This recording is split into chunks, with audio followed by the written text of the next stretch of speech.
Chris, the Dating Doc here, and this entire podcast is dedicated to speed dating, why you should and should not do it, and some funny stories from last night's event.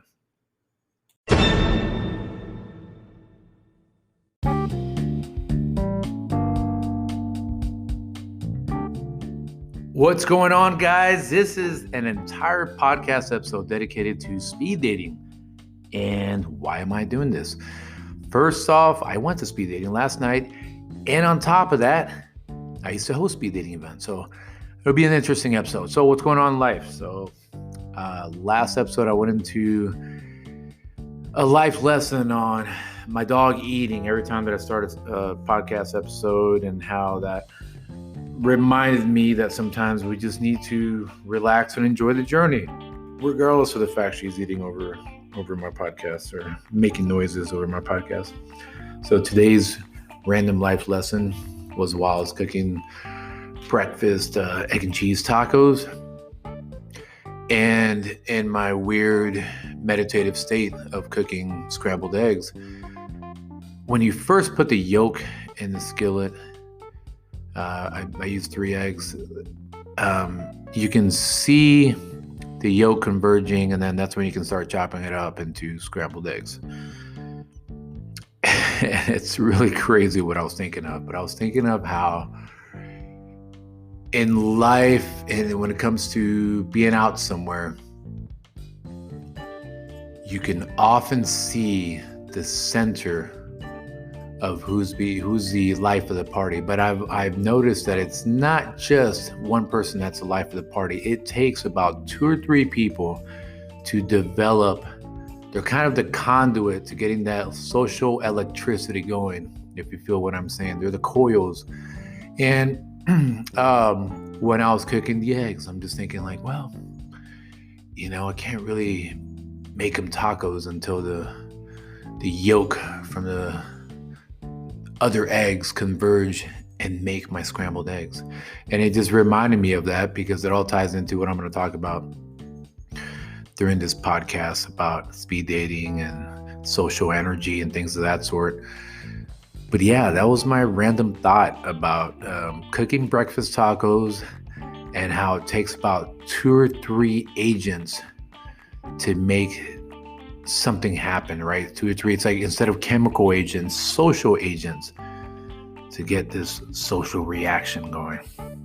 And you see that with musical artists, right? Normally it takes about 2 or 3 songs for them to hit it big, to no longer be a one-hit wonder. It takes 2 or 3 people on a sports team to make them a powerhouse. It takes about 2 or 3 people to get, like I said, that social energy going.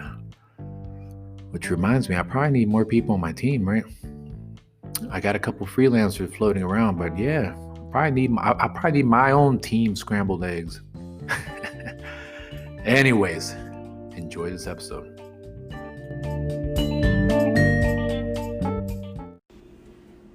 Hey, how's it going? If you've ever thought about making your own podcast and you kind of get into that analysis paralysis, you don't know how to start, check out Anchor. I'm telling you right now, Anchor's at the edge of technology. It's the easiest way for you to get your podcast going. I mean, all you have to do is you start it up on your phone. You don't need any kind of crazy setup and advanced microphones or whatnot. You can do it off your phone or computer. And the cool thing about Anchor is that it automatically distributes it out to the most popular podcast platforms, right? So what I'm talking about is it can get it to you on Spotify, Apple Podcasts, and many more. And you can make money off your podcast with no minimum listenership. It's easy. And it's kind of an all-in-one. So check out Anchor, get your ideas, get your motivation out there into the public space. Download the free Anchor app or go to anchor.fm to get started, okay? Download the app or anchor.fm to get started.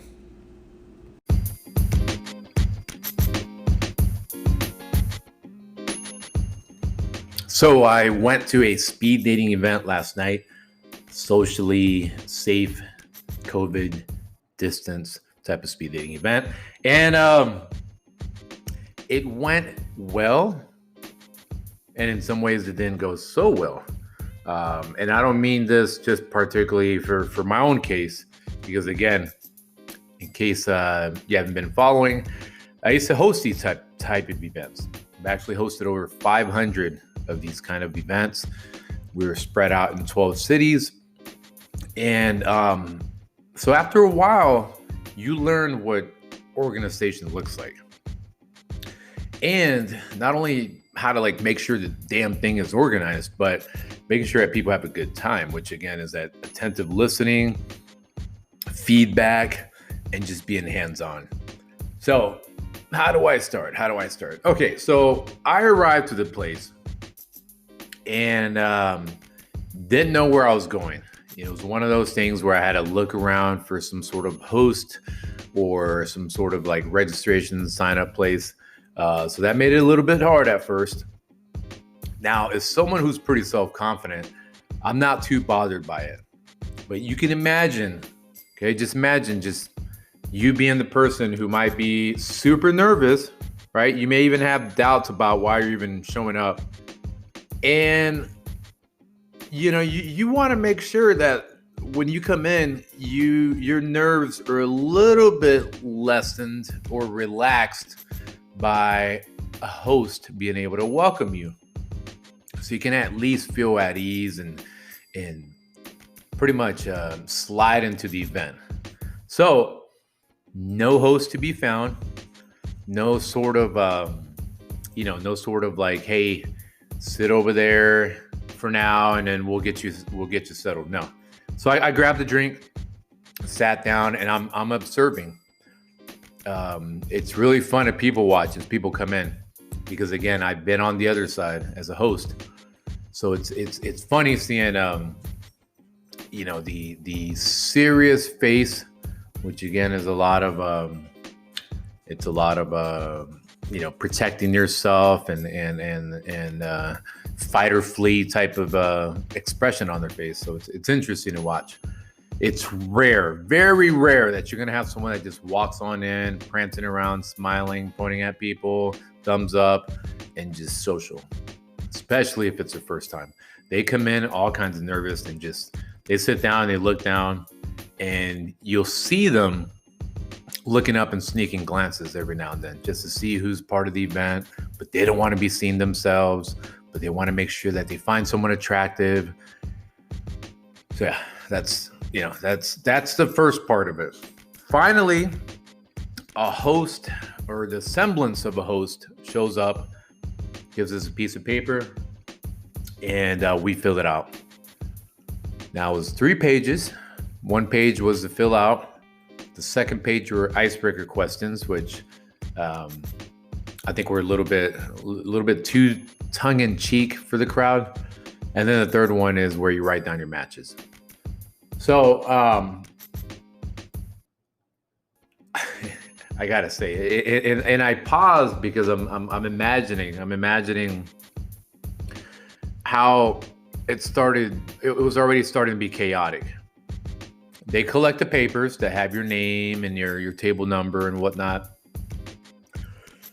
And we're about to start. No real announcement that we're about to start. Just kind of like, someone walking around and it's like, hey, just what number are you? And we're about to start, but we didn't have enough guys. So if you see an open spot, just sit there. I'm like, what the heck is going on here? There's got to be some order to this. I mean, speed dating is built on order. And now you're telling me that if I see an open spot, sit down, which now I have to fix the number that's on my sheet because it doesn't correspond with where I'm sitting, et cetera, et cetera. So I start the rounds, and this is where I'm going to pause so I can take a little mental breather. So now I can get into the kind of people that I met, good, bad, and ugly, when it comes to speed dating.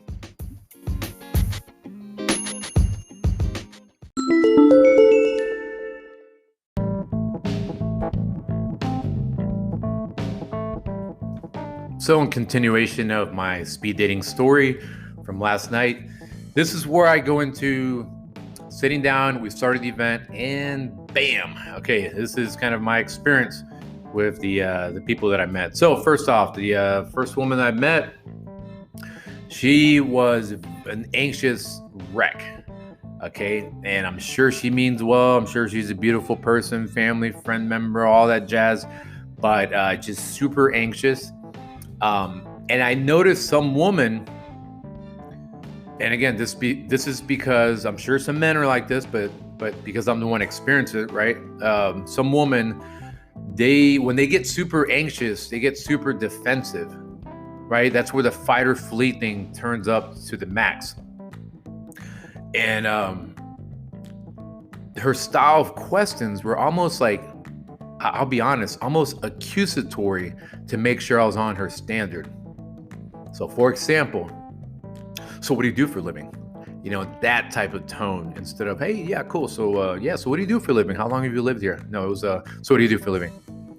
And do you own a house, right? And I'm like, right? Like, who is this? First off, yes, I do own a house. She didn't even get into finding out that I own a business on top of having a full-time Army officer career. And I'm a loving father and all that stuff. But, you know, I smiled and laughed the second she started with the accusatory stuff. And I told her, hey, I know this is the first round, but just chill. And I think she caught on to the fact that I was catching on to her style of, just being an anxious wreck. And since, well, this is what I do for a living, right? Life coaching, day coaching, and have a quicker analysis of kind of why people are doing the things they do. And this is not for self-aggrandizement or anything of that sort. It was just telling her, hey, just chill out. So yeah, tell me what's your favorite cereal growing up, right? Just I wanted to hit her with some left field stuff, just for her to calm down and just let the inner child speak and flow. So that was table one. Table two, she, again, a little bit of that nervousness, but not too bad. We had a swell conversation. It all started out with her admitting that she was a little bit of a geek. And I said, hey, that's cool. And, rest in peace, Chadwick Boseman. We definitely talked about a little bit of the Marvel scene and Star Wars and how we grew up collecting comics. And so that was her thing. I'm like, you know what? Cool. And my role there was more to support and enable these people. I was not on the make. I wasn't thinking, oh man, I gotta find me one or whatnot. So that's kind of how that was. But swell lady. Next table, I would say, was the most physically attractive woman, at least for me. And I look at it on a whole nother side, again, because of what I do. A lot of men would be like, oh man, I gotta really impress her. I'm thinking, where does she fit into this? Where I'm pretty sure she understands she's attractive. How does she fall into this personality wise? That's my line of thinking. I'll believe it or not. That's what I'm thinking. I'm thinking more like, okay, got it. She looks good. But personality is what's going to endure. Personality is what's going to make it work for someone that's with her. Her having the understanding to be a team player, et cetera, et cetera, et cetera. So I was more curious. Okay, let's see how this woman is. And it was a cool conversation. Pretty swell. Won't say like, A+, but it's not wasn't a fail. It was okay. I took interest in the fact that she worked at the zoo with primates. And now what got me was I joked around at the end and I said, we were talking about, do we have types? She joked around and said she likes a guy with a nice backside. So I joked around and said, okay, when I get up and go to the next table, that's your opportunity for you to pretend you're scratching your shoulder, because I know how y'all women are. You really pretend you're playing around with something else so you can sneak a glance. I'll say, you have all rights, but you're the only one I've told so far to check out my booty and let me know what you think, right? So again, that was just like it was funny. It was an icebreaker at the end. right? It doesn't make sense, right? Icebreakers open things up, but this will make sense later on. And I'm not going to go into all the details, but went to the rest of the tables. Midway, real fun group of ladies that knew each other, so they were kind of shouting across while I'm still sitting down with them. They probably had a little bit too much to drink at the time, but it made for a good scene. It was cool. It was good to socialize. And you got to realize a lot of these folks just wanted to get out and socialize. Then I get to my last table, and she was very, very adamant of us connecting after the event. Not sure what her intentions were. I had some guesses, and I gave her a business card. Actually, to rewind a little bit, I gave them a majority of the ladies my business card, because here's the deal. Realistically, with how dating is going nowadays, there's the initial excitement of meeting someone at an event, a couple of messages, people get busy, they lack the creativity, they lack the wit, and then it fizzles away. And whoever they met at the event, if they were so gung-ho about making something out of that person, and then it work out, bam, there goes the connection. So yeah, I tossed around my business cards because I figured, you know what? I take pride in what I do. There's nothing evil about it. And I'm not obligating anyone to purchase anything. I'm spreading the news on what I do. So yeah, last lady got my business card, sent me a text on my business line the second I was done. It was interesting. So, but yeah, all in all, it was speed dating's cool. That was the structure. That's what happened. Next segment, I should say, I'm gonna go into kind of my overall feedback and why you should or should not try speed dating.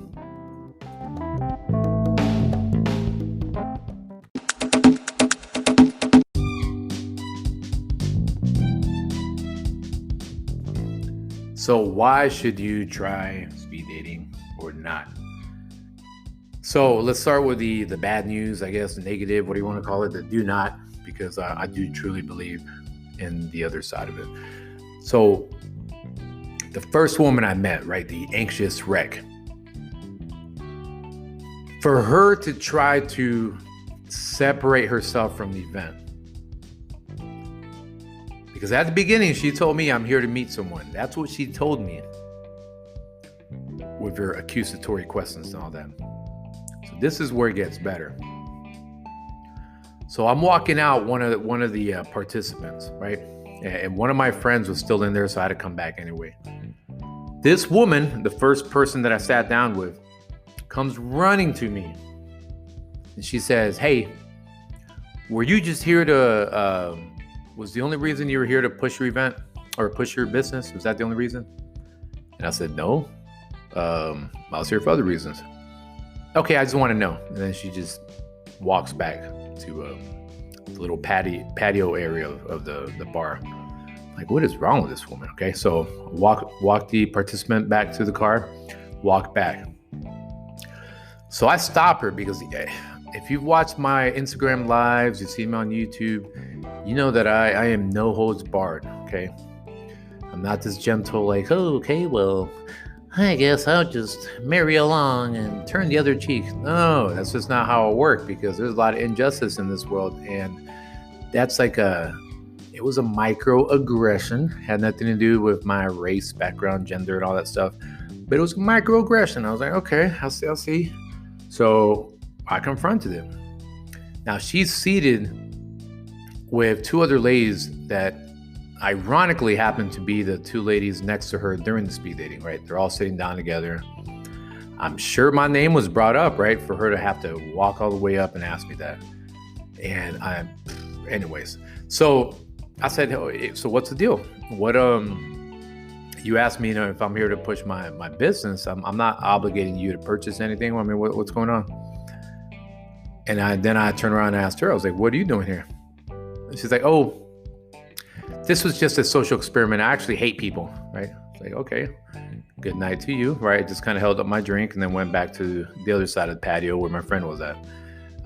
good friend of mine who he's actually the reason that I got invited to the event. So do not do speed dating if you think this is just a social experiment because you're so anxious that you don't want to admit that you failed at meeting someone or you failed at expressing yourself the right way.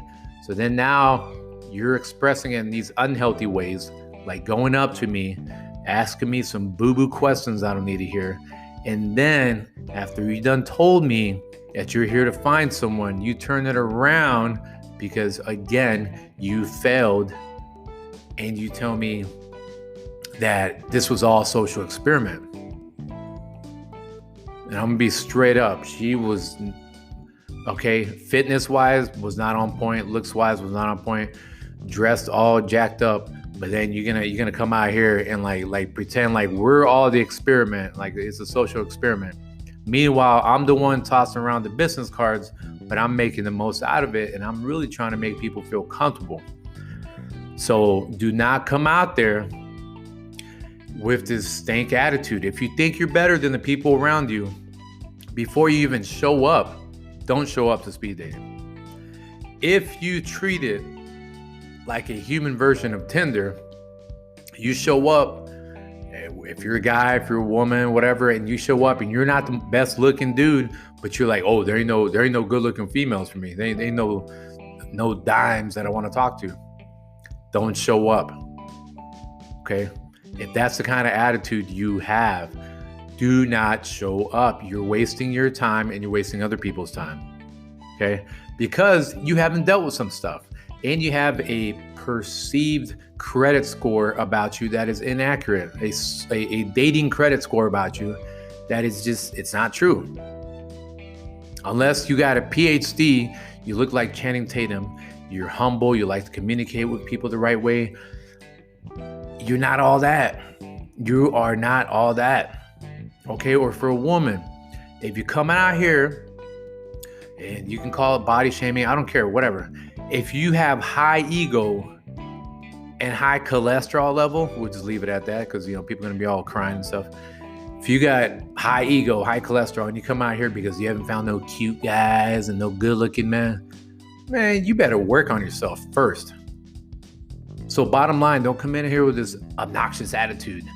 This, I just didn't have anything else to do. Come in there with the right attitude. Because guess what? A lot of people are literally risking themselves by being out there. The event was, socially distanced and all that stuff. But people going out there and taking a risk. And some of them just want to socialize. They want to get out there and socialize and get away from the mess of just staying at the house, looking at all the news talking about COVID and you can't go out and whatever. They went out of their way to go meet someone. So don't be the doo-doo vibe. Do not be part of the doo-doo vibe. Okay, what does that mean? That's someone that stinks up the place, that lowers the energy, that pulls the energy from the room, and not in a good way. All right, next section is why you should come out to speed dating event. Check it out.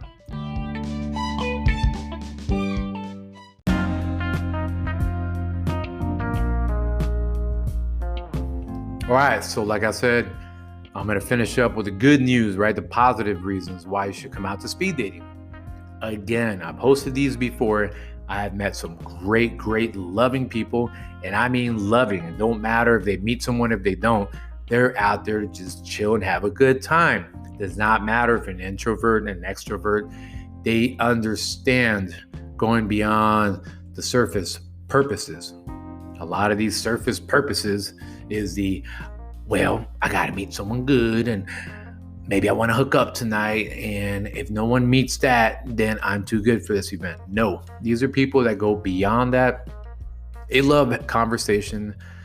They understand that someone put their best foot forward to come out to the event. And especially in these times, COVID times, where it's like we are socially malnutrition nowadays. So you get people that come out here and they add good energy to an event. You can't argue with that. You really can't argue with someone that brings good energy. And like I said, it can be an introvert. It could be a shy person. And it's something about the energy they project, which I can go into that in another podcast. where they can just chill, make other people feel at ease, and you already have things you could point out about them in a positive way. There was one guy had these really cool watermelon socks, and he was a cool guy. He wasn't peacocking too loudly, which if you don't know what peacocking is, that means when you're trying to really be show offy with what you're wearing. He wasn't about that. He was just cool, chill guy, had a good style to him.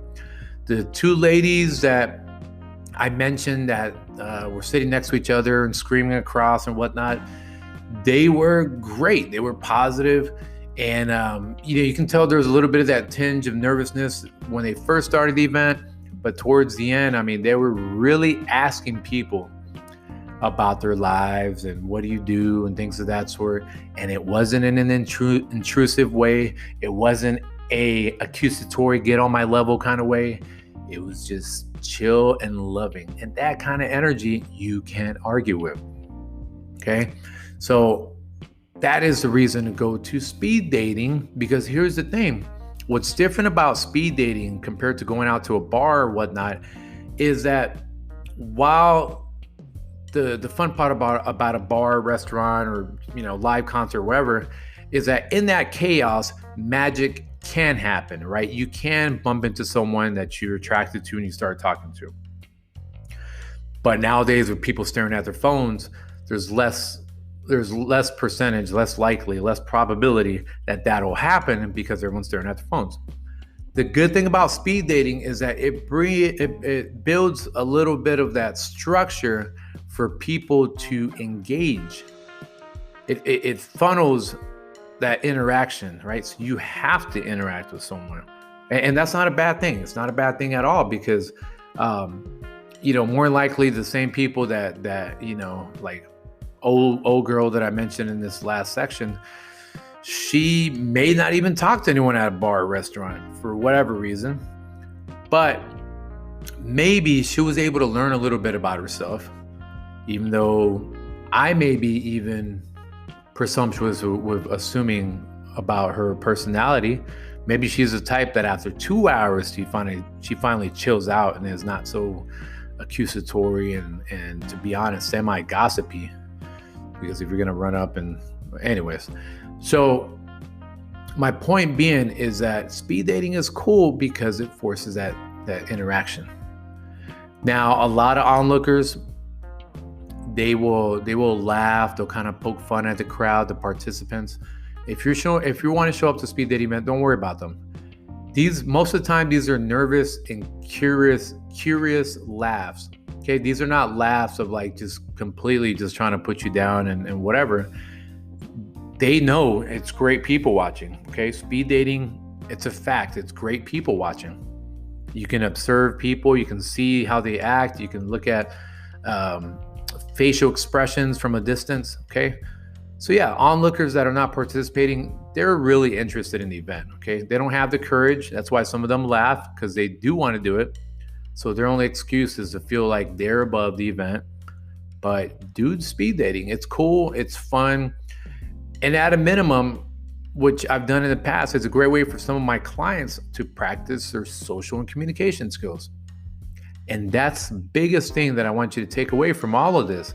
Speed dating is a great way for you to practice on your social and communication skills with a variety of personality sets. Especially when you rotate out every 5 minutes or so, you get to meet someone else, you get to gauge their energy, and you get to work on your communication. You stretch out your communication. Okay, so my verdict is yes, continue to support these kind of events. I'm biased because I used to do them, but I did them for a reason. So yes, an entire podcast on speed dating. Who would have thought, right? But hopefully you found some benefit from it, and stay tuned. We got so much more out here on the Dating Doc podcast. Thank you for listening.